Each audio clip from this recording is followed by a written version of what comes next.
Hi, my name's Barber. I'm a registered nurse and the inventor and CEO of NeedleCalm. NeedleCalm is a medical device company based in Sydney, Australia. I started nursing in year 10. I used to work as an assistant in nursing at a nursing home. So I was going to shifts after school and on the weekends, and then I got accepted into Charles Sturt University for my Bachelor of Nursing. And I moved down to Albury to do that and lived on the residence there out in the country, which was a very interesting experience. And then I moved back to Sydney and did a new graduate program at the Sydney Adventist Hospital, where I stayed on in emergency for a few years. I found a love of cosmetic dermatology, so I did a postgraduate course through AACDS in cosmetic dermatology, and I started working for a clinician in Sydney, and then I accidentally got a needle stick injury while we were helping with a procedure on a young girl. So that was really a crucial moment that sparked on this journey to help patients with needle-phobia. Just before my needle stick injury, I had another surgery on my ear, so I was getting stuck with needles left, right and centre. While I was at home recovering from both of the surgeries, I started thinking about all the patients that I'd seen in emergency over the years, and the clinical practices that were in place and the products that were currently being used, and I realised that there wasn't anything suitable for adults, and there was still quite a lot of people developing this phobia and avoiding healthcare as a result. So they were coming in quite unwell to the emergency department and sometimes hadn't seen a doctor in 20 or 30 years. So that was really one of the things that led me to start researching. So one of the first journal articles that I read was Far From Just a Poke, which explained that there was a huge problem, and that was in the 1960s, I think they started researching this problem, and then that was actually the first bit of literature that had come out in the 1990s. So it's a very under-researched area, not a lot of attention's paid to it generally, and then from a clinical perspective, there's no training on how to deal with needle-phobic patients. There's no set protocol. I've given thousands of needles early on in my career, but not once have I ever been formally taught. So someone's said this is how you kind of manage a needle-phobic patient. It's quite ad hoc. I've learned a lot from other clinicians, and a lot of them are really great at giving needles, but a lot of them are pretty crappy as well. These patients get stigmatized, so they're quite embarrassed to talk about their problem. They're laughed at. Probably before COVID, there really wasn't a lot of help and information available for them. So that's why it's all come about. It's a funny story. I was a little bit naive when I first started NeedleCalm, and I didn't really understand the process involved in bringing a medical device to market. Again, there's no structure. There's no instruction booklet on how to do it. So I was at home fiddling away on the kitchen bench with all these different materials and products, and got drawings for a patent. I went to a lawyer in the city, paid quite a lot of money to get my patent done as a provisional, and then it all went from there. I thought it was probably going to be easier just to sell the patent. Some big company was going to hand me over a check for $1 million. That didn't happen, and then I started just step by step getting things together, like the business name, the trademark, the logo, the website, and it all just really went from there. The decision to formally set up the company was done mainly to protect the patent. I have, worked in a very sheltered environment in the hospitals. I've, dedicated my life to looking after people, and the business side of things was completely foreign to me, so I did have some help setting up all of that. For probably about 4 years I worked in silence. I didn't tell anyone about the NeedleCalm or the idea. There was only a small group of people that knew about the idea and was helping with that, and I continued to do a lot more research, a lot more product development. I then got to a stage where I was able to do a small clinical trial just to get a bit more proof of performance, a bit of a safety and efficacy profile going for the product. Once I had that bit of evidence, that was another step forward to go and approach investors. So then I got a little bit of money from an investor, and then started to look at an accelerator program. So I got accepted into an accelerator program in Melbourne, which gave me the skills to put together all the essential documents for a startup. So putting together your executive summary, pitch decks, all those kinds of things.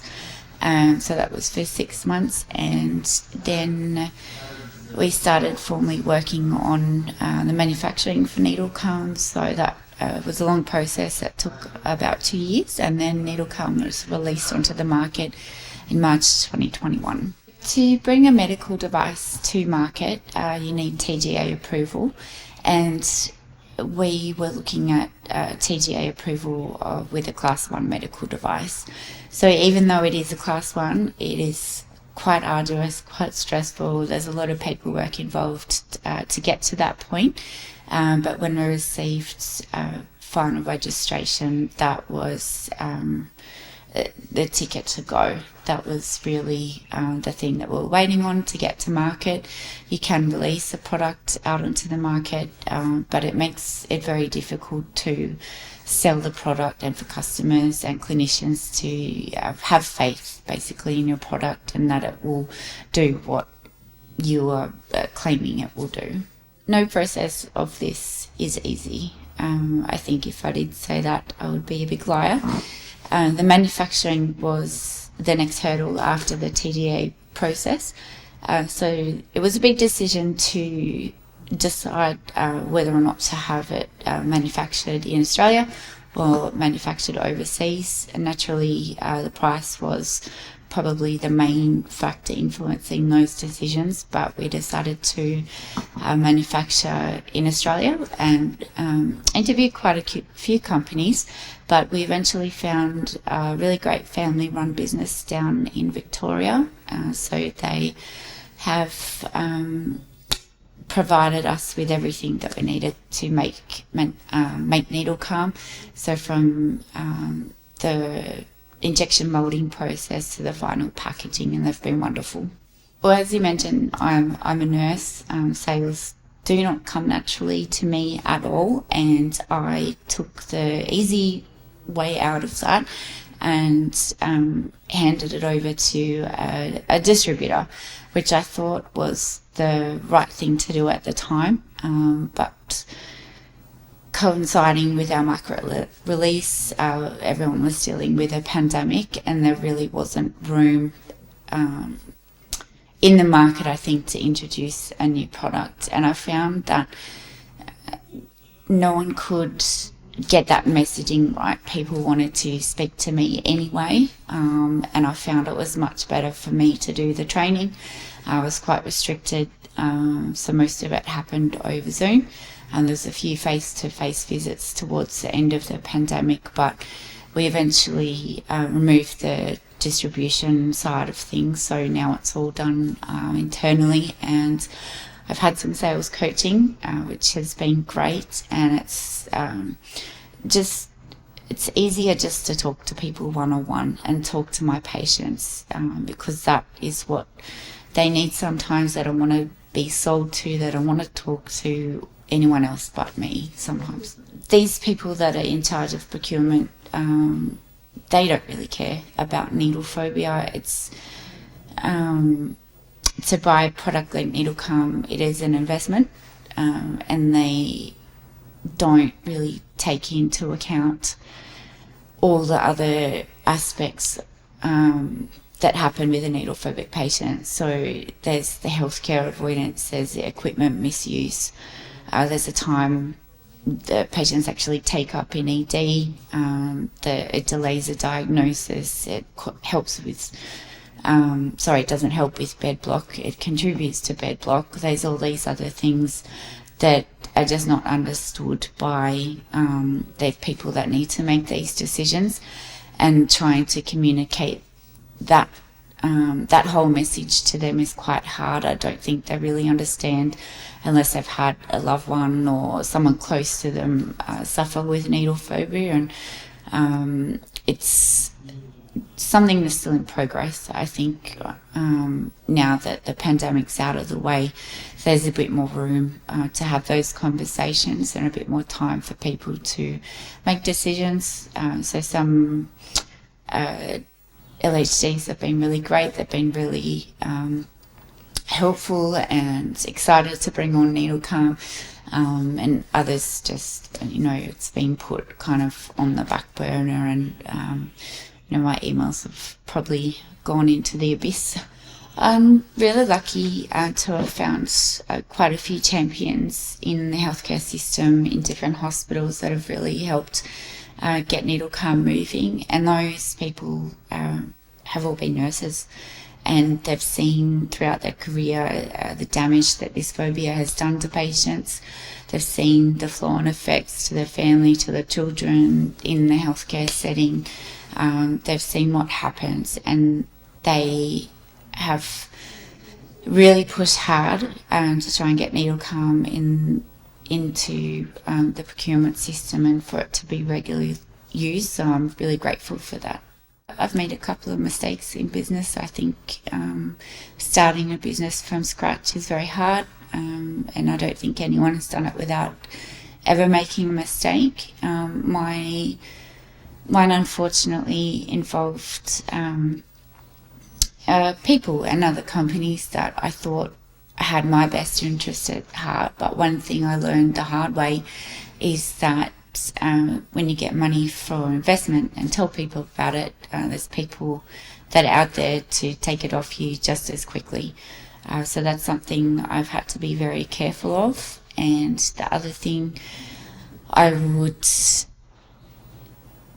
harp on about is, as a founder, you're always the last person to get paid. It's NeedleCalm bills have always trumped, my needs. That still continues, but unfortunately it's a necessary evil of running a startup. I've learned just to put the patients first, always. When they have a successful procedure, that's what keeps me going, just knowing that, there's one person out there, it might be one a week, one a month, but someone who has truly benefited from the product. I think NeedleCalm is different from other companies in the space because we do care enough to, go to appointments with them, talk to them, still try and help them through that procedure. It's not, just here's a product and we forget about you. There's always that connection. I still keep in contact with patients. Even my first patient who, hadn't had a procedure for almost 15 years, it's getting that feedback from patients and encouraging them to tell the story so they can help the next one. I think that's the real difference about my company, which I'm very grateful for. It's got that extra care factor, and I've met a lot of people. We've got quite a strong little village now of people that do believe in the problem. They have the capacity to try and help. So it's a slow journey, but every week it's making a difference and getting stronger. Nurses make great inventors, especially with medical devices, medical products, new ways of doing things, new procedures and things like that. I think taking that next step out of the hospital system is really scary. A lot of nurses have great ideas, but unfortunately, we don't get paid a lot. There's not a lot of money in the bank to help take these ideas from just an idea to something that is tangible. A lot of us, have kids and families and mortgages to look after. So it's a matter of being sensible and practical. And I always tell people, if you don't do this, will you regret it in a few years' time? Will that be, your thing that you lost? Will you feel like, you've done yourself a really big disservice by not doing it? And it's over glamorized. I think a lot of the yucky bits of taking that next step and having a startup is not spoken about. I sometimes compare it to having a baby. All those yucky stories that just, zipped up. No one talks about it. But for me, there's been a lot of tears, a lot of sleepless nights, a lot of, empty bank accounts, and you name it, I've had it. It's been 7 years of a lot of hard work. But it can be done. I think you need to just go into it with the mindset of, my idea is really going to help people, and not the idea that I'm going to make $1 million and go into it for money, because I think you'll always lose if money is your only objective and only goal. That's not a reason to start a business, and it wasn't a good enough reason for me.